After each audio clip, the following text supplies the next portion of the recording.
On March the 17th, 2022, the city of Mariupol was slowly collapsing under Russian bombardment. In the ruins of the drama theatre, there was a desperate search for survivors.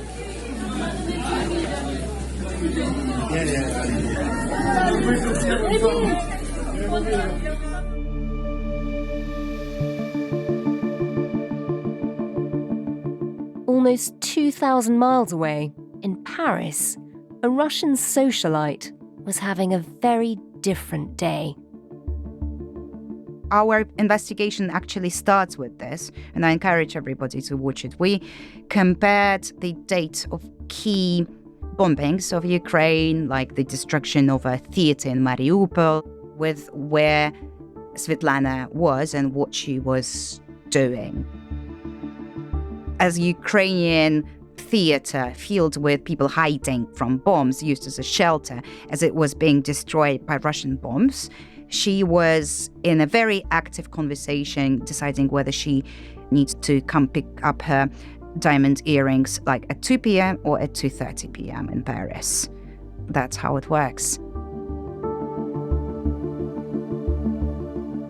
Maria Pevchikh is a Russian investigative journalist now living in exile. She's been digging into the extraordinary wealth of Svetlana Maniovich, a Russian it girl, and until very recently, the wife of the Deputy Minister of Defense, Timur Ivanov. Ivanov was sanctioned last October for his role in aiding the war in Ukraine. And yet, his partner enters EU territory almost monthly to enjoy some of the most luxurious shopping on the planet. How is that possible? If you were one of these individuals who found yourself on the sanctions list, then you probably had a playbook ready to go in order to deal with what you pretty much thought was inevitably going to happen to you one day. There is definitely circumvention and evasion, and we should expect that, but we obviously need to hunt for that. As the G7 summit drew to a close in Japan yesterday, every member agreed to step up sanctions against Russia. But are the sanctions that are already in place working?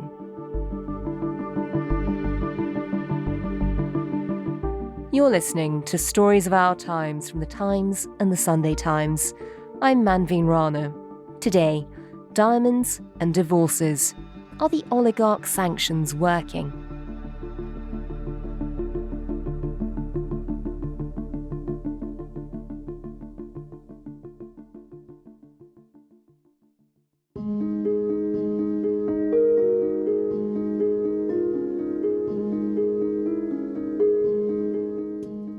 My name is Maria Pevchikh. I am an investigator, and I investigate Putin's corruption.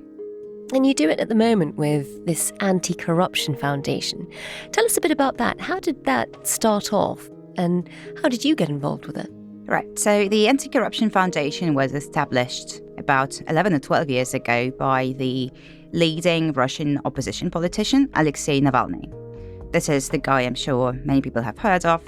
He's the one who was poisoned by Novichok, investigated his own poisoning, found who did it, and then he traveled back home to Russia and was arrested upon arrival, and he has been in prison ever since. It's been two years and a couple of months.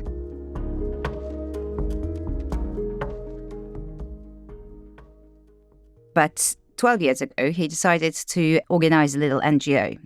It's a weird mix of investigative journalism, legal work, and political work. I can't really think of an equivalent of that. I think this is a unique sort of concept that we came up with. But we find stories, we package them into text and videos like journalists would. But then we also have a team of lawyers who sue after we publish the investigations, who look for every violation that there is of every law in Russia or outside Russia, and then just sue, complain, file reports, etc. And then the third part of the mix comes in. It's the people who support us. They would go into the streets of Moscow, of other Russian cities, and protest and demand answers and consequences. How did you get involved with the foundation? You'll be surprised. I applied for a job. It was back in 2011. And I was following Alexei Navalny, who used to have a very popular blog, and he would write about political things, which was really interesting and quite fun, I have to say. And I followed this blog for a long while. And then he posts a job opening. And I thought, oh, wow, it's possible to work for you. I had no idea. So he is looking for a lawyer to study government procurement contracts. So being, I guess, overly confident back then, I have sent my resume that didn't match the requirements at all. And Navalny told me that I should still pop by, although I'm really not qualified to be a lawyer. I should still pop by and introduce myself, and maybe we can do something else.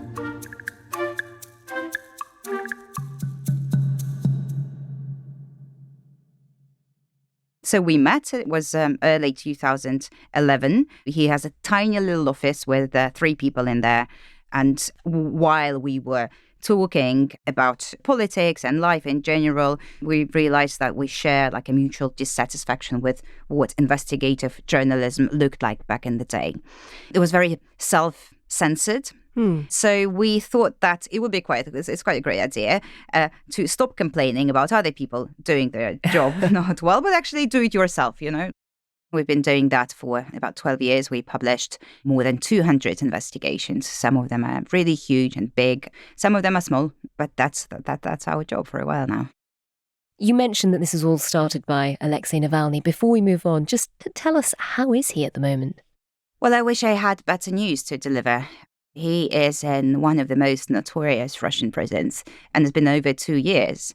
I mean, Russian prisons aren't great at first place, but he has been transferred to a maximum security prison. And within that maximum security prison, he spends all of his time in a solitary confinement in a punishment cell. So he has a maximum security available in a maximum security prison. It's been over 160 days that he's spent in a solitary confinement. It's a tiny little cell, 2.5 meters by 3. You can barely make a couple of steps inside it. And they're torturing him. To phrase it simply, it is a form of psychological torture and physical as well. They are underfeeding him, and that obviously has very clear consequences for his health, which wasn't great anyways after the Novichok poisoning. It is horrifying to think that's happening now. But while he's stuck in prison, the organisation is doing an incredibly good job of still following up on these investigations and showing what's really happening inside the Russian administration. And today we're looking at one of your most recent investigations, which revolves around 2 people. Tell us a bit about these 2 characters. The characters are a very glamorous lady, someone that you can call maybe a socialite or an it girl. Her name is Svetlana Maniovich. That's the main character of our investigation. A woman who is known as a TV presenter, as a party organizer, someone who is constantly on the pages of Tatler magazine. And her husband, who unexpectedly isn't a celebrity or a pop star or TV presenter, but Timur Ivanov, the Deputy Minister of Defense of Russian Federation. So he's a government official directly responsible for the war in Ukraine right now. They, as a couple, live a very lavish lifestyle, very luxurious lifestyle, which, to be honest, was quite difficult not to notice because it was widely reported. They were frequent guests at every social event. The lifestyle that they pursue, the life that they have, doesn't really correspond with an income of a government official.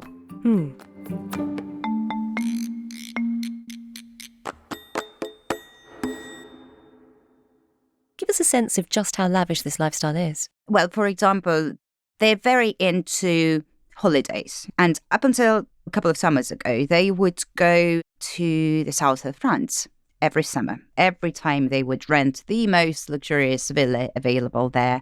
They would rent a yacht, and they pushed their holiday routine so far that they even managed to buy a holiday Rolls-Royce, as we call it. I didn't know that this concept. Holiday Rolls-Royce? Yes, What does that mean? People do that now. In order to avoid, the hassle of renting a car every time. We all been there. You go, you queue, you have to wait. Sometimes they mess up your booking and they give you a wrong car. They decided to buy a car, a Rolls-Royce, just to sit there in the south of France and wait for them to use it, maybe like 2-3 weeks in a year. Oh, wow. For 3 weeks a year. That's extraordinary. But it does give you a sense of this is wealth beyond a normal ministerial salary, you'd assume.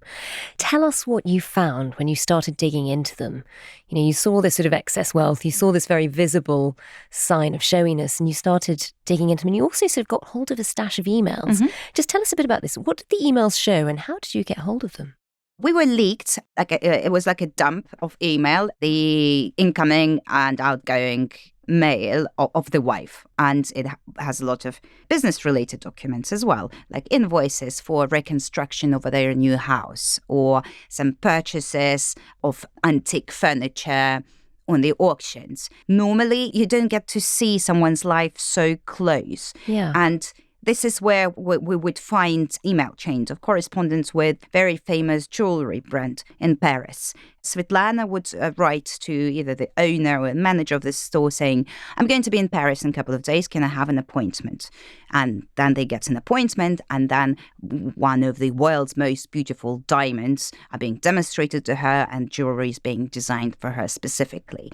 And when you see this correspondence as a chain, you can see that she emails them almost like every 3 weeks or every 5 weeks. So that gives you like a good overview of a year in life of the wife of the Deputy Minister of Defense. And of course, we found it shocking, but also because it's happening during the war.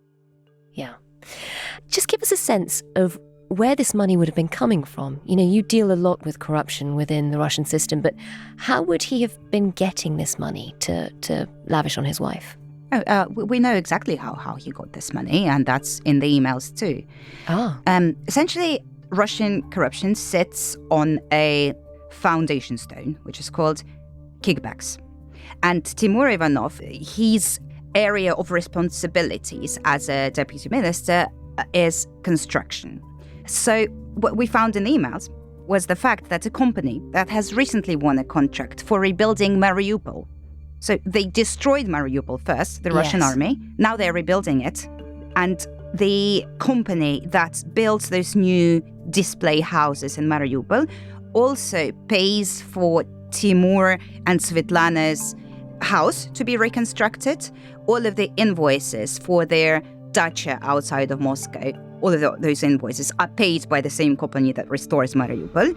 And if they need to buy marble for their new house, the invoices are not addressed to Timur and Svetlana, they are addressed to the company that is the biggest contractor of the Ministry of Defense at the moment. And that's a kickback. That is extraordinary. On the one hand, so much suffering. On the other, this very lavish lifestyle. I suppose that's kind of the backdrop to this whole story. You've got an amazing stash there where you're basically able to catalogue all of this unexplained spending, all this unexplained wealth. Something isn't right. But it's happening at a time where her husband, who's a deputy minister, hasn't been that important until now, is suddenly key in the war effort. This also explains one of the other slightly peculiar parts of this story, which is potentially a fake divorce. Just explain that to us. How does that come about? I get asked about it quite often, and I used to be surprised about it because in the Russian world of corruption, this is the most typical and common move. Is it? People do that. So hang on, just explain. Why do people have a fake divorce? People do that. By Russian law, well, up until last year, you had to declare your annual income as a government official and the annual income of your spouse and children, and if they are under 18. If you use your spouse as your asset holder, that becomes pointless because you have to disclose her stuff anyways, and you can't really buy a French Riviera villa and put it in your wife's names because people will know.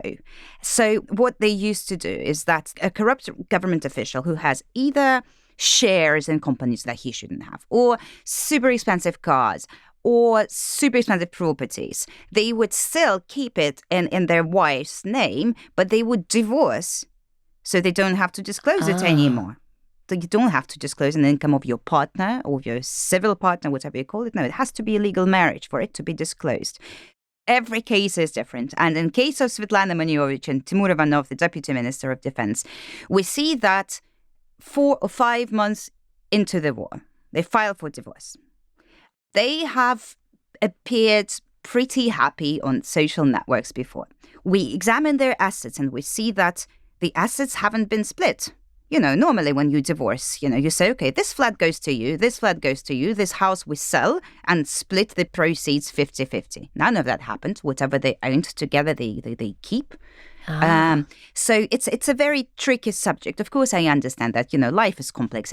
Things happen. People divorce. People separate. So we have to keep up a very clear head when we evaluate this. We look for signs of legal divorce, separating your financial assets, living separately, etc., etc. And we see none of that. So, of course, given that the sanctions for Timur Ivanov were imminent at this point. It's been 4 months into the war. It was absolutely clear that he would be sanctioned. So they knew it was coming. They knew it's coming. And it came 2 months, it came 40 days after divorce.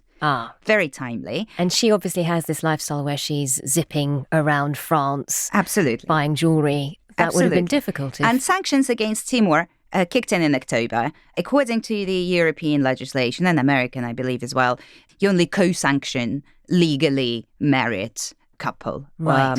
So if your husband is suddenly sanctioned, you're pretty much sanctioned too. Yes. You're very limited in what you can do. And in this case, I would imagine that the EU government officials looked into their family records and said, oh, he's single, he's not married, so we've got nobody to sanction.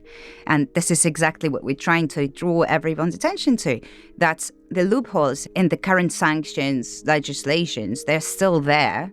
And it's still relatively easy to find a workaround and keep your European lifestyle, keep your Courchevel trips and your Cannes summers while your husband is directly involved into the war.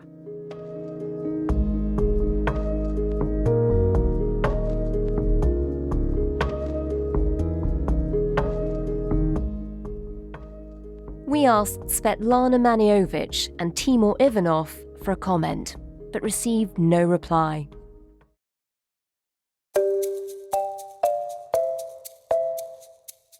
I'm Tom Keating, and I'm the director of the Centre for Financial Crime and Security Studies at the think tank in London, RUSI. And Tom, we're speaking today here in our studios at London Bridge, but where have you just come from? Well, the direct answer is I've just come from the US Embassy, and one of the things that I have found, I've been nearly 10 years in the think tank business, is the opportunity we have to speak to policymakers and decision makers about the topics that matter of the day, to give them ideas, tell them where they're going wrong, and generally try and inform what are very busy people with many things to do and keep them on the right track. And what were you talking to them about? So, of course, the big topic that any Western government wants to talk about is sanctions in the context of Russia. It's been a very busy 15 or so months trying to put an economic net around the Kremlin and its war machine.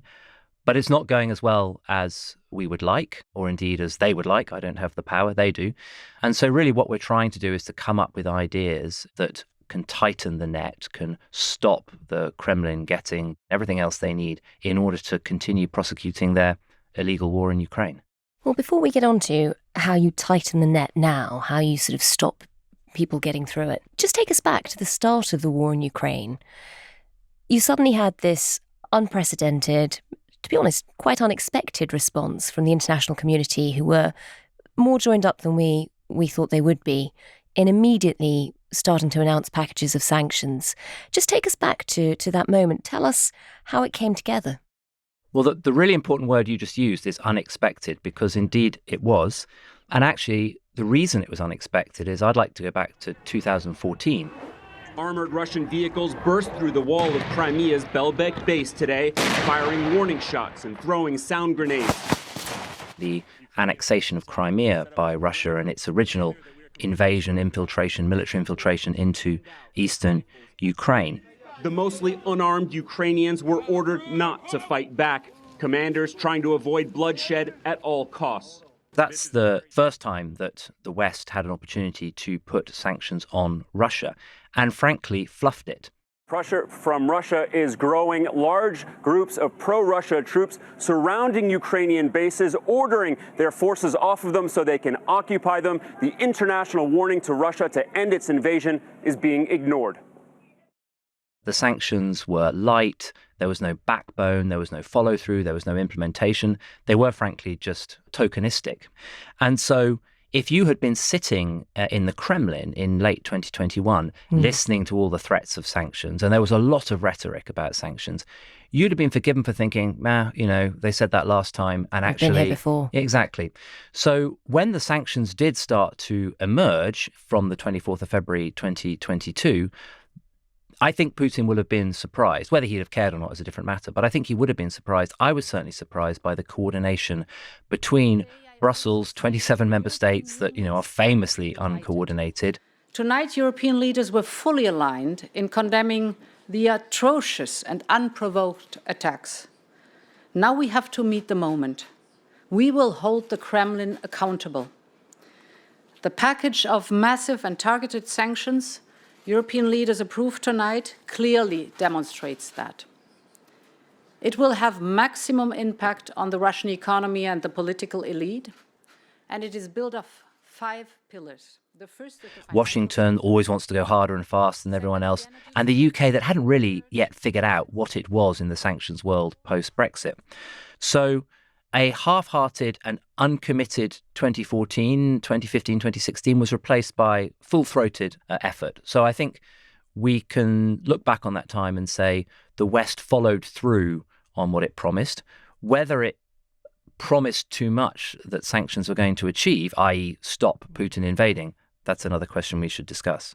And just remind us what those sanctions packages look like, because they sort of seem to have a two-tier approach. They were partly trying to go after the Russian economy at large, and then also focusing in on particular individuals. Yeah, so the sanctions, there wasn't any obvious strategy. I often ask people in the Foreign Office here in London, so what was your theory of change? What were you trying to achieve?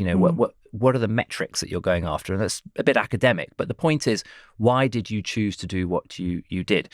And to start with, I think Western leaders went for the easy targets. So they went for freezing the assets of individuals. We'll come back to that. They went for cutting Russian banks out of the financial system, stopping them being able to raise capital, stopping them to being able to move money, except for money related to energy payments, and freezing the assets of the Central Bank of Russia. That was the really unexpected move. $300 billion frozen just like that.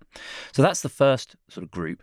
Then you have the group that were put in place to try and stop the Russian economy from earning money. So stopping exports, reducing oil and gas exports, just trying to shrink the amount of money that the Russian economy had to spend. And then the third was spend on what? Well, stop Russia from being able to import critical goods, microelectronics, microchips, that sort of stuff, that they needed for their military. So those were sort of the 3 blocks that developed over time.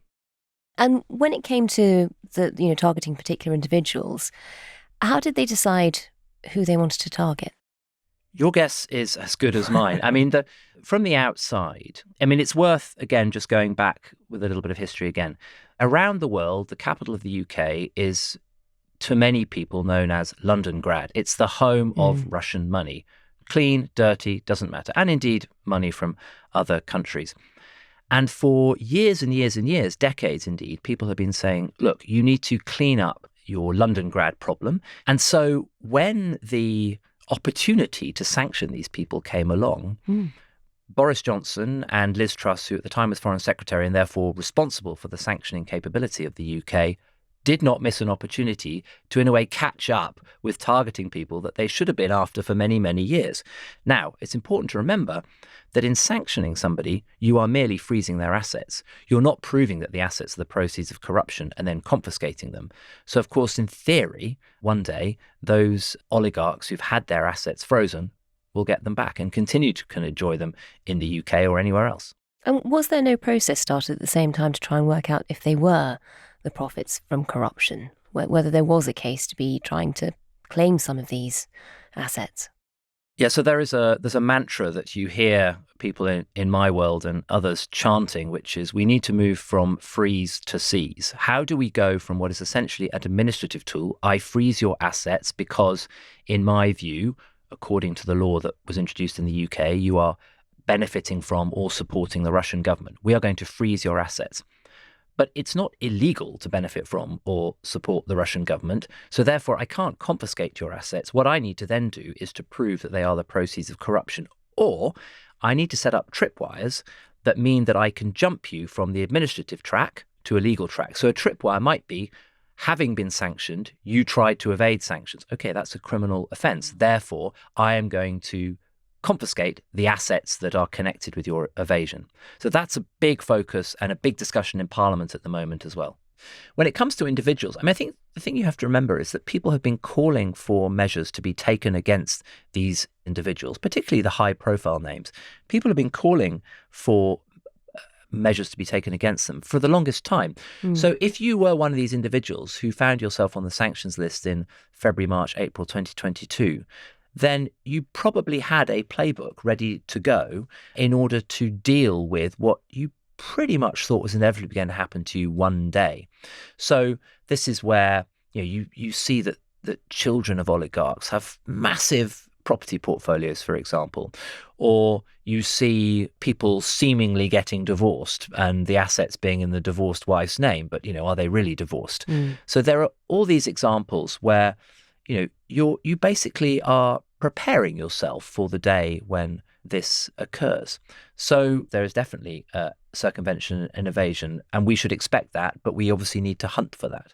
And I think it's important to remember that up until February 2022, with the exception of the United States, really, Western countries had never properly thought about sanctions. Sanctions had always been sort of on a country far away or on warlords in places that you would never go and visit. There wasn't that sort of intersection with our society in the way that there is between sanctions on Russia and sanctions on the UK or Europe. So foreign affairs ministries, treasuries, enforcement agencies have had to learn a huge amount over the last 12 to 15 months and really run to stand still. Are we catching up now? Are people working out how oligarchs are getting around sanctions, and are people going after those loopholes? I think we are catching up. I mean, there, for example, in the UK is this thing called the K cell, the kleptocracy cell, which is really charged with precisely looking for this kind of activity. I think the challenge we're going to face is maintaining our pressure, maintaining our pace, because inevitably, the war in Ukraine is tragic and will remain tragic, but it drops down the agenda, unfortunately, the news agenda. So I think, we will have to continue to stay the course. And a really important point to make with sanctions is, and this I think was a failing of the rhetoric of political leaders back at the end of 21, beginning of 22, is they gave the impression that sanctions was some kind of light switch. You flick the sanctions light switch and everything changes. And as we know, that's not the case. Sanctions are a long-term tool used with other foreign policy tools. You need to stay the course. So we mustn't take our eye off the ball, because if we do, we'll go back to the kind of post-2014 era and we'll let down the Ukrainian people.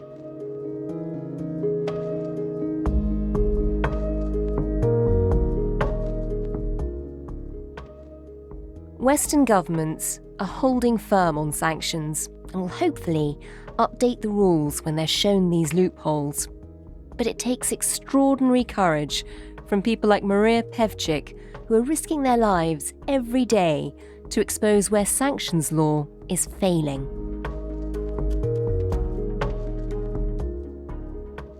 Maria, for you, how hard is it to do these investigations? Taking on the sort of role that you're playing does involve a risk. I think that we have been living under a permanent level of risk for a long while now. I don't think I have a colleague who hasn't spent a couple of weeks in prison or doesn't have a criminal case or is not labeled foreign agent or something. I, for example, have, maybe 2 or 3 criminal cases really against me, and around my colleagues, I'm considered rather uncool and a bit lame because all of them have like 11 or 12 or 13. We are on the list of extremist organizations and terrorist list. Wow. As investigative journalists, you're classed as terrorists. Yes. So you can open that list and you will see ISIS, Al-Qaeda, the AntiCorruption Foundation, and then it goes like this. It's insane, but like that's the life that we live. Is there a level of risk involved? Yes. Can they potentially do something to us even after we had to leave Russia and live abroad? Of course. The ex-president of Russia, the deputy head of the Security Council, Dmitry Medvedev, the guy who was once the president of Russia, very briefly for 4 years, he writes on Telegram that we, like naming us by name, should be murdered like rabid dogs. And, people in the UK would know as well that they can get people here. There was Salisbury poisoning where the very same Novichok was used. So keeping in mind those risks, I don't think we can stop doing what we're doing. I am convinced that the Russian government, Putin personally, has done so much harm to us because he wants us to stop working. And Putin has imprisoned Navalny and my other colleagues because he wants us to stop working. He wants us gone. And I am not going to give that gift to Vladimir Putin.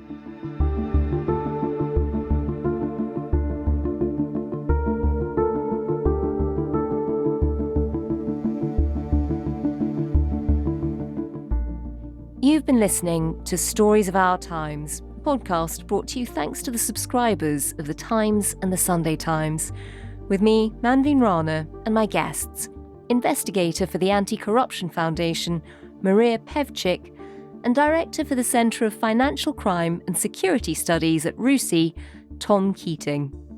This episode was produced by Taryn Siegel.